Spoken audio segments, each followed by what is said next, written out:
Okay, perfect. So I'm Adrian, and I'm going to present the Insignum project. Deaf and hard of hearing people are not able to take part of everyday sounds. But what are the real implications of this? What are they saying? We have interviewed potential customers and discovered a lot of different unpleasant situations. For example, were floods at home, people that were almost run over, potential accidents. What all these real life situations have in common is that they suppose spending money and time that could have been avoided or having further negative consequences in health or relationship. We all want to be safe, have freedom, save money and time. So our solution, in the past, there has been several specialized products available for deaf people that have provided some assistance for a single or simple everyday problem. These solutions have, however, been costly, and smart technology haven't fully come to them. So to solve the problem presented, Insignum will offer a single solution for multiple kinds of sounds. Our specialized products are like an indoor solution, an intelligent IoT light system to be used at home, at work, and maybe public space like hospitals, for example. It can convey what is making sound and where is the sound coming from. But this line of work has been freeze because we want to focus in another alternative that have raised more interest in our potential customer. It is an inconspicuous wearable device that makes the user aware of important sounds in their surrounding and as well where the sound are coming from. We have developed and tested a prototype. If you can see it, it can detect sounds and their source direction and convey both using direct translation via vibrotactile feedback. We have tested it, but we need to continue testing it with deaf people, especially because the corona situation has made this task very difficult to reach them because usually the deaf association are closed. Let's go to the market quickly. There are like 466 million people in the world with hearing problems. The figure is increasing, but we will, however, focus only on pure deaf people, profoundly deaf people, or people with a lot of severe hair loss. According this 16 million is based on an estimation based on the United States and United Kingdom figures, because we don't have like a general, like precise figure. And there are some competition in this segment. Antenna, it's a wearable. It's pretty similar to our concept, but it's totally the opposite because it's also blink and it's in the head of the person wearing it. So it's against all the people what have telling us that they don't want to grab the attention. Music, not impossible. It's a more complex wearable. It's super immersive, but it's only used for feeling music. So it will not cover the everyday life aspect that we want to focus on. Bemal Symphone, maybe in the future when we expand to also people with hearing loss, could be a competence, but right now we are not entering into the market of the amplifying sounds, let's say. We are focusing more in wearables that convey via tactile feedback. Let's go super quickly through the business model. I'm rushing a bit because I haven't prepared, the 10 minutes, but yeah, I will try to do my best.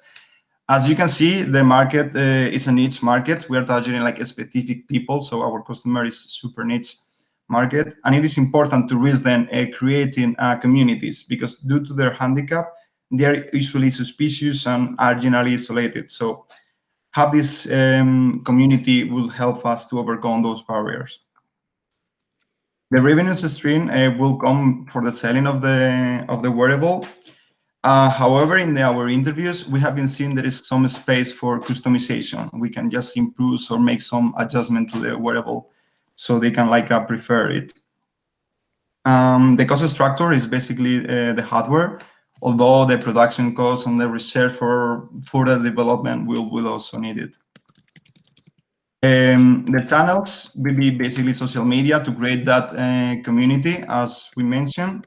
We can have our own custom direct channels, for example, to have a web for sale the wearables. The value proposition is clear. It's meeting needs that haven't been completely met before. Our next step is, first of all, rebuild the team because we were 6 people, also 7 for another courses, but we don't need, not all the participants are going to continue in the project because we use the project also in a couple of course here in KTH. Also, we need to scale up the production, and first we need to MVP to test really in a better way, not just with a prototype. So I'm almost time, so help out to help people, and thank you. Thank you very much, and impressive job in squeezing it back into 5 minutes. Yeah. Let's go to some questions from the jury first. There's 2 questions from Karin, so let's start with those. I'm gonna put the camera on, even if I don't see myself here. Yeah, hello. Hi. I like your slogan, help to help people. But I saw in your presentation a picture of what you're going to make. But how do you wear it?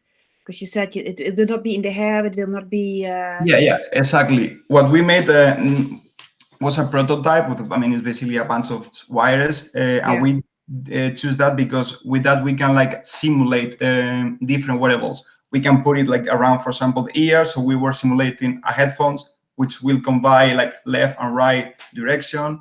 Another option would be a belt. So you can put it in the shape of a belt. So you have like 360 degrees to realize where the sound is coming from, back, etc. And also you can put like in the shoulders and in the waist. So you have like a vest. So that approach was to test several potential like wearables. That's answer the questions? Yeah. Okay. Thank you. Yeah. And then the next one that I had is the follow-up question on this is what is the roadmap? When will you have the products on the market?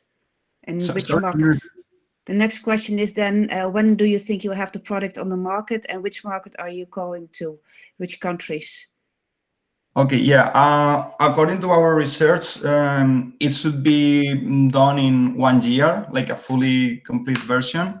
And we are targeting Europe mostly, and especially like Sweden, because most of the team are here. Although I'm going to move to Paris next year, but we are trying to keep connection and keep working on that here.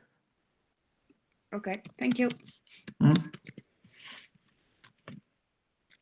Okay, thanks a lot. Then there's a question from Philip as well.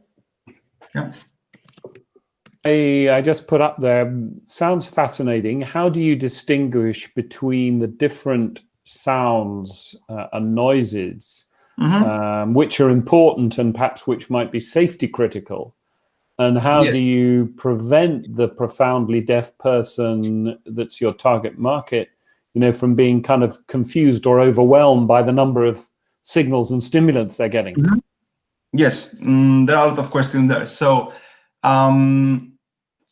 first of all, the direct relation concept is basically that you just map the sounds, like either temporary or in intensity, through the tactile feedback.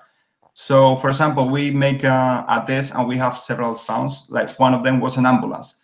So the ambulance sound is like a strong, soft, more or less, no. So we just try to combine that into vibration. So it was a stronger vibration, softer vibration, every certain period of time. So with that kind of thing, they can start relating. I mean, we so far have like 60-70% of recognition of the sounds.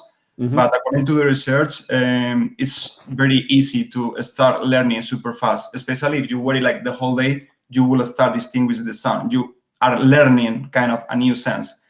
For the second question, of course, it can be overwhelming. You go to the street, you see people talking, you see like the ambulance, there's a lot of noises.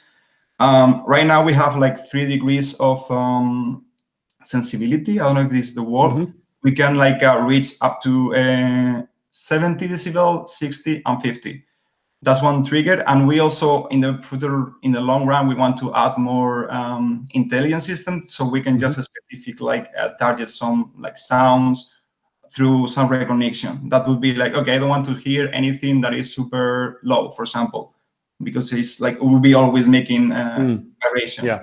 But on the other hand, just like a comment, the touch sense works like I don't know, like for example, I don't know if that happened to you as well. Like you start hearing a noise, and for a long time, you stop like hearing it until, for example, the AC stopped, and you realize, oh, it was working, and I didn't hear it anymore. So the same feeling happens with the skin. So they will be also get used to the vibration until it stops. So that's another way to distinguish that things. Okay, thanks a lot. Let's then have a question from our voice of the audience, Jose Carlos.